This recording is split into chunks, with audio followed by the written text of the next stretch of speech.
So నిజంగానే ఇది first నుంచి నేను దీన్ని నీట్ ప్రొటెస్ట్ అని నేను అనలే. నీట్ కోసం ప్రొటెస్ట్ జరగాలి, కానీ అది ఈ నీట్ ప్రొటెస్ట్ కాదనే దాని మీదనే ఉన్నా. కానీ మీరు అన్నట్టుగా దీంట్లో కొంతమంది విద్యార్థులు నిజంగానే వచ్చారు స్వచ్ఛందంగా, నేను అదే అన్నా.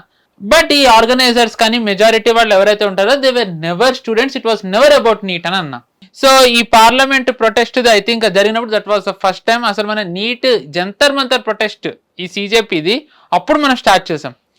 ఈ జంతర్ మంతర్ అంటే సిజేపీ గురించి ఈ వాళ్ళు 20 రోజుల ధర్నా అప్పుడు వాళ్ళు సోనం వాంగ్చుక్ అప్పుడు వీ డి నాట్ టచ్.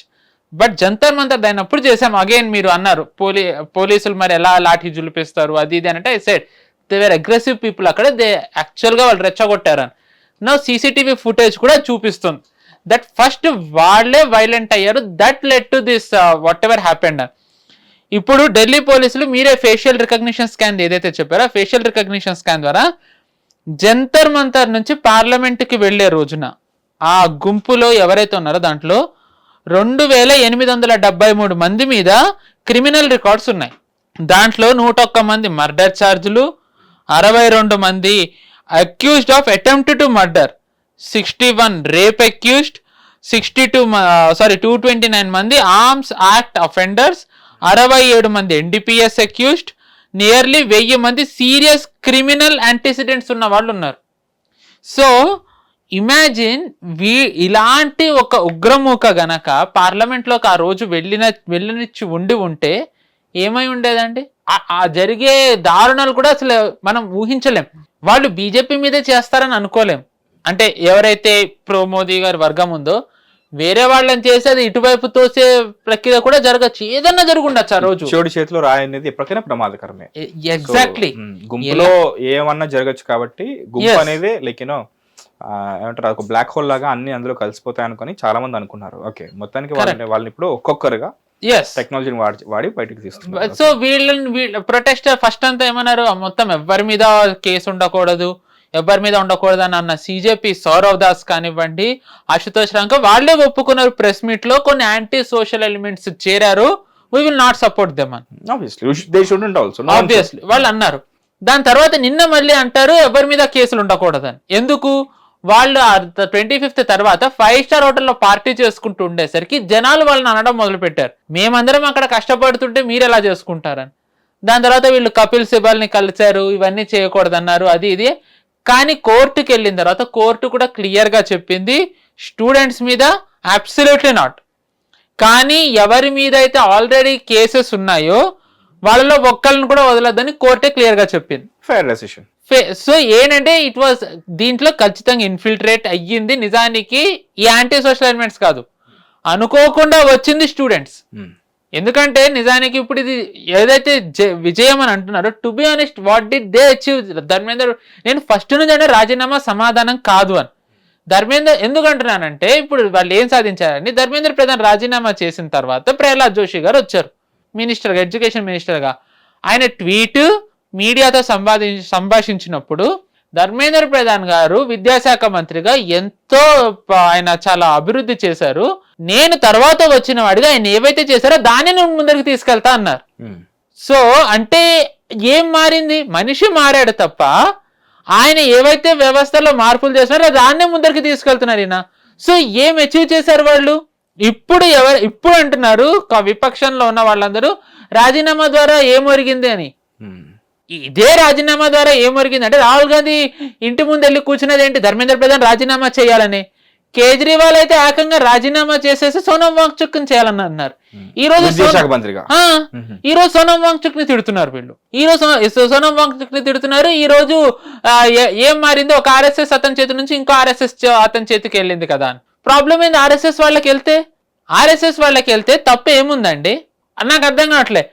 చదువు సంధ్యాలని ఫస్ట్ అరేబియా నుంచి వచ్చిన అతన్ని ఫస్ట్ ఎడ్యుకేషన్ మినిస్టర్ గా పెట్టినప్పుడు ఎవరికి అనిపించలేదే? మౌలానా అబుల్ కలాం ఆజాద్ ఎడ్యుకేషన్ క్వాలిఫికేషన్ ఏంటి? తను ఏమన్నా పోస్ట్ గ్రాడ్యుయేటా, ఎల్ఎల్బినా? ఏం చేశాడు అసలు? మదర్సా ఛాప్. తనని తెచ్చిపెట్టినప్పుడు ఎవరికి ప్రాబ్లం అనిపించలే. ఇందిరాగాంధీ సో ఈ ఎమర్జెన్సీ తర్వాత కమ్యూనిస్టుల హెల్ప్ కావాలి అని చెప్పి మొత్తం కమ్యూనిస్టులని విద్యాశాఖలోకి చొప్పించినప్పుడు ఎవరికి తప్ప అనిపించలే. కమ్యూనిస్ట్ అనే వాళ్ళు దే నెవర్ ఎవర్ ఏ దేశం అని అవనివ్వండి ఎక్సెప్ట్ చైనా అండ్ రష్యా, వాళ్ళు ఏ దేశాలని వాళ్ళు ఆ దేశం అని వాళ్ళు అనుకోరు. ఎందుకంటే ఆబ్వియస్లీ సిపిఐ కమ్యూనిస్ట్ పార్టీ అదేంటి లెనిన్ది, అంటే రష్యా. సిపిఎం మార్క్సిస్ట్, అది మావోది.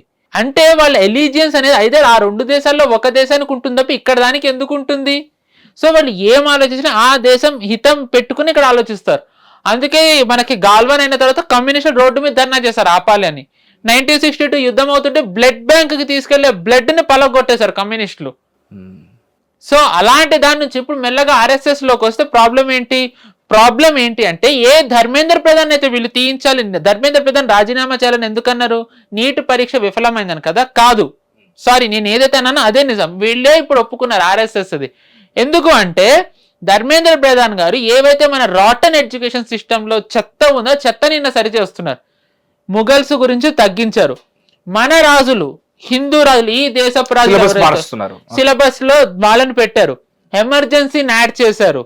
దాని తర్వాత ఏదైతే సాబర్మతి ట్రైన్ ఉందో దాన్ని వక్రీకరించి ఏదైతే పెట్టారో దాన్ని మార్చారు. సో ఏంటంటే ఇప్పుడు నేను గతంలో చెప్పినట్టుగానే ఇప్పుడు ఇవన్నీ చదువుకుంటూ వచ్చిన వాళ్ళకి ముఘల్స్ గొప్పతనం, సాబర్మతి ట్రైన్ వక్రీకరణ ఎక్సెట్రా ఎక్సెట్రాలు కాలేజ్కి వచ్చేసరికి వాళ్ళకి ఏమవుతుంది? భారత్ తెరే టుకుడే హోమ్ గ్యాంగ్ తోని వాళ్ళు ఈజీగా కలిసిపోతారు.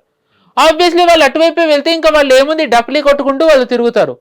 ఆన్ ద అదర్ హ్యాండ్ ఇప్పుడు మీరు ఇమాజిన్ చేయండి, సాబర్మతి గొడవ జరిగింది తెలుసుకున్నారు వాళ్ళు, ఎమర్జెన్సీ ఏం జరిగిందో తెలుసుకున్నారు, ఆర్ఎస్ఎస్ ఏంటో తెలుసుకున్నారు. ఆర్ఎస్ఎస్ ఏంటో తెలుసుకుంటే చేరక్కర్లే, అట్లీస్ట్ దాని నిజాలు ఏంటో తెలుసు. హిందూ రాజుల గురించి తెలుసుకున్నారు, ఇస్లామిక్ రూలర్స్ అకృత్యాలు తెలుసుకున్నారు. ఇలాంటివన్నీ తెలుసుకుని యూనివర్సిటీకి వచ్చేసరికి ఎవరన్నా భారత్ తెరే టుకుడే హోంగా మీరు మాతో కలవండి అంటే వాళ్ళు ఇటు కలుస్తారా? ఇటు కలవరు. కలవకుండా వాళ్ళు ఎందులోనూ ఉండరు, వాళ్ళు వాళ్ళ పని వాళ్ళు చేసుకుంటుంటారు. టు సమ్హౌ ఎంటర్ప్రెన్యూర్ అయితే వాళ్ళు దేశానికి బాగు చేస్తారు, ఎందుకంటే దేశ హితం వాళ్ళకి మైండ్లో వస్తుంది. ఆర్ వాళ్ళు మేబీ ఎంప్లాయీ అయినా సరే వాళ్ళు in somewhere other way they will try to contribute. అంటే వాళ్ళు ఇలాంటి యాంటీ సోషల్ ఎలిమెంట్స్ తో ఉండకుండా మేబీ దేశాభివృద్ధిలో పెద్ద పెద్ద రూల్స్ చేయకుండా వాళ్ళ బతుకు వాళ్ళు సింపుల్ గా బతుకుతారు. సో దీనివల్ల ఏమవుతుంది? ఈ గ్యాంగ్ది ఏదైతే నెంబర్ ఉందో నెంబర్ తగ్గిపోతుంది కదా. ఆ తగ్గడంలో నిజానికి ధర్మేంద్ర ప్రధాన్ గారి పాత్ర కీలకం. అందుకని వీళ్ళు ఆయనను తీయాలని అన్నారు. అది వీళ్ళు ఇండైరెక్ట్ గా ఒక ఆర్ఎస్ఎస్ అతన్ని తీసి ఇంకొక ఆర్ఎస్ఎస్ అతన్ని పెట్టడం ద్వారా ఏం జరిగిందని వీళ్ళు అనడంతో ఇప్పుడు వీళ్ళు బయటపడ్డారు. వీళ్ళందరే కదా ధర్మేంద్ర ప్రధాన్ ఇస్తిఫాదో అని అన్నారు. ఇప్పుడు ఇస్తిఫా ఇచ్చిన తర్వాత వీళ్ళు ఏం జరిగిందని అంటే ఫస్ట్ నుంచి మరి నేను అంటుంది కూడా అదే కదా అండి. మీరు కూడా ఈ రాజీనామా అంటే నేను అన్నా రాజీనామాతోని మారదు, వ్యవస్థ మారాలి అని నేను అన్నా. మరి వాళ్ళ మైండ్ లో ఉన్న ఆ ఐడియల్ ఎడ్యుకేషన్ మినిస్టర్ ఎవరు? వాళ్ళు ఏమన్నా సజెస్ట్ చేశారా? ఆబ్వియస్లీ వాళ్ళు సజెస్ట్ చేయరు. వాళ్ళు సజెస్ట్ చేసింది వీళ్ళు ఒప్పుకోరు. ఎందుకంటే వాళ్ళు సజెస్ట్ చేస్తే మదర్సా ఛాప్నే సజెస్ట్ చేస్తారు. ఏమనంటే ఈ రోజు అంటే వాట్ యు మీన్ బై మదర్సా ఛాప్ అండి? ఆబ్వియస్లీ ముస్లిమ్సా? యా. వాళ్ళు ఉండకూడదా? వాళ్ళు ఉండకూడదా కాదు, వాళ్ళు ఉంటే ఏమవుతుంది? మౌలానా అబుల్ కలాం ఆజాద్ వల్ల ఏం జరిగింది education మినిస్ట్రీలో?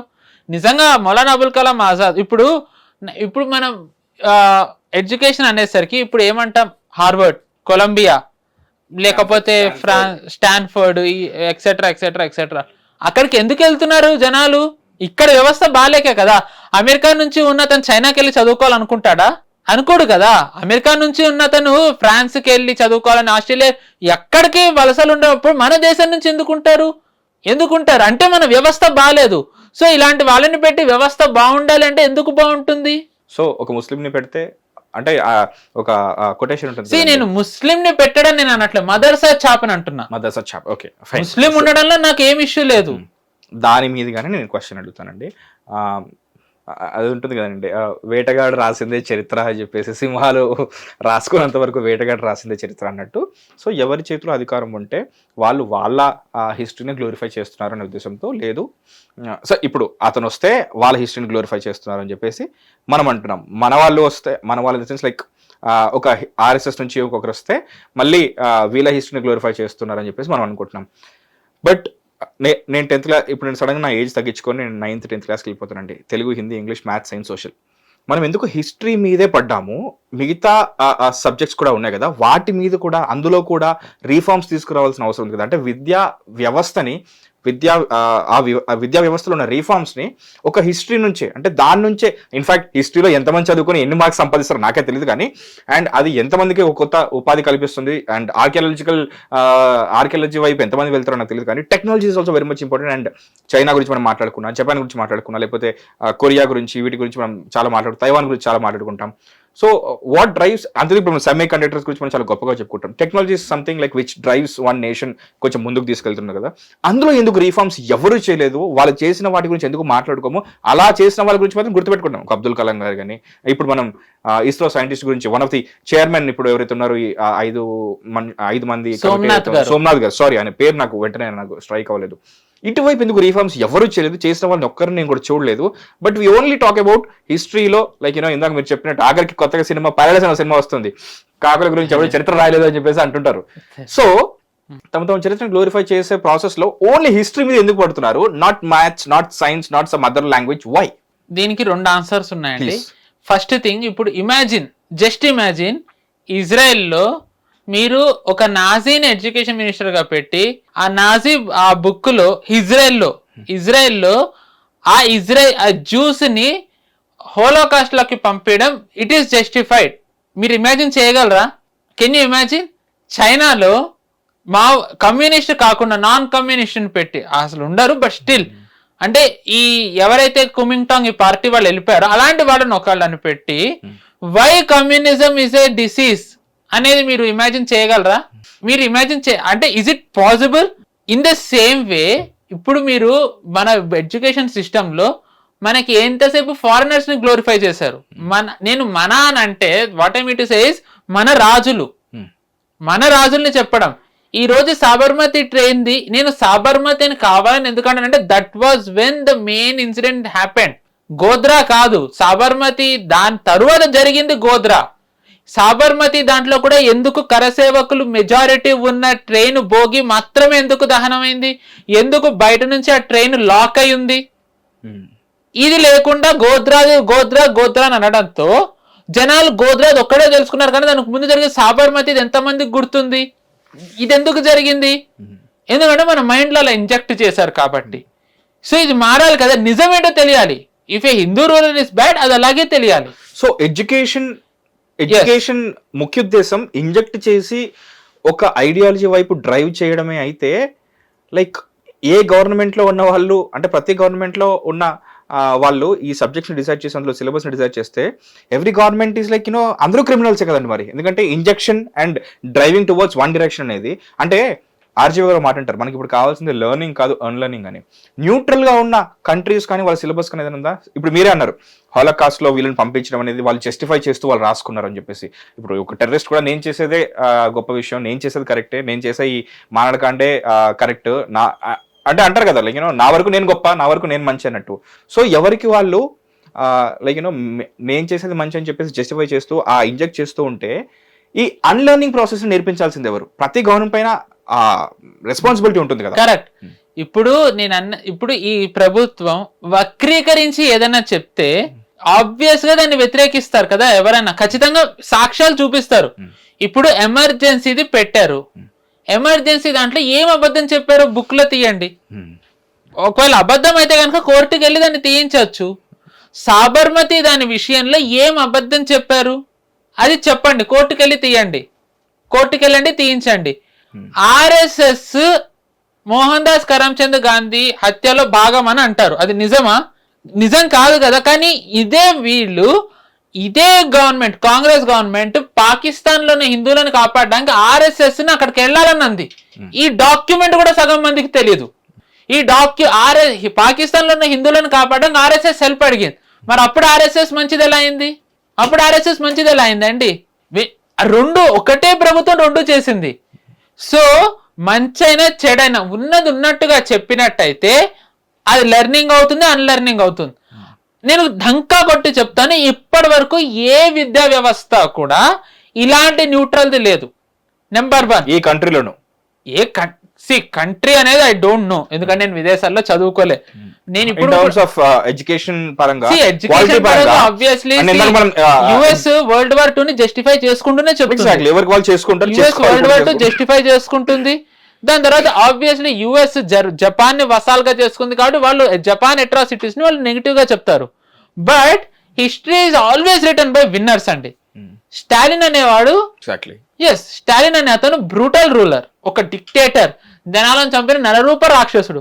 But how come US and UK allied with Stalin during World War II? అంటే World War II తర్వాత విలన్, World War II ముందు villain, but World War II అప్పుడు స్టాలిన్ హీరోనా? ఇప్పుడు నేతాజీని జపాన్ ఆయన ఎందుకు ఒక కాంగ్రెస్ వాళ్ళు ఓన్ చేసుకోరు? ఎందుకంటే హిట్లర్ తో కలిశారు కాబట్టి, జపాన్ తో కలిశారు కాబట్టి, వాళ్ళు అట్రాసిటీస్ చేస్తున్నారు కాబట్టి. What less atrocities did British commit? మన దగ్గర ఆర్టిఫిషియల్ ఫెమైన్ క్రియేట్ చేసిన బ్రిటిషర్స్ తో ఉంటే అది గ్రేట్ ఎలా అయింది? Live news, entertainment shows, movies, digital magazines తో పాటు మీ జిల్లా వార్తలను కూడా ఫ్రీగా చూడొచ్చు. ఇంకెందుకు ఆలస్యం, వెంటనే హిట్ టీవీ యాప్ ని డౌన్లోడ్ చేసుకుని ఫ్రీగా ఎంటర్టైన్మెంట్ పొందండి. Hit TV app. Hit TV app. Please download hit TV app. Hit TV app ని ఫ్రీగా డౌన్లోడ్ చేసుకుని ఎంజాయ్ చేయండి. మీకు నచ్చిన ఎంటర్టైన్మెంట్ కోసం హిట్ టీవీ యాప్ ని ఫ్రీగా డౌన్లోడ్ చేసుకుని ఎంజాయ్ చేయండి. హిట్ టీవీ యాప్ ని డౌన్లోడ్ చేసుకుని ఆస్వాదించండి, ఆశీర్వదించండి. ఇంతమంది సెలబ్రిటీలు హిట్ టీవీ యాప్ ని డౌన్లోడ్ చేసుకోండి అని చెప్తున్నారంటే ఎంత మంచి యాప్ ఆలోచించండి. అమెరికా అమెరికా అమెరికా అమెరికాలో చదవాలనుకునే వాళ్ళకి విశ్వసనీయమైన పేరు మన శౌర్య కన్సల్టెన్సీ.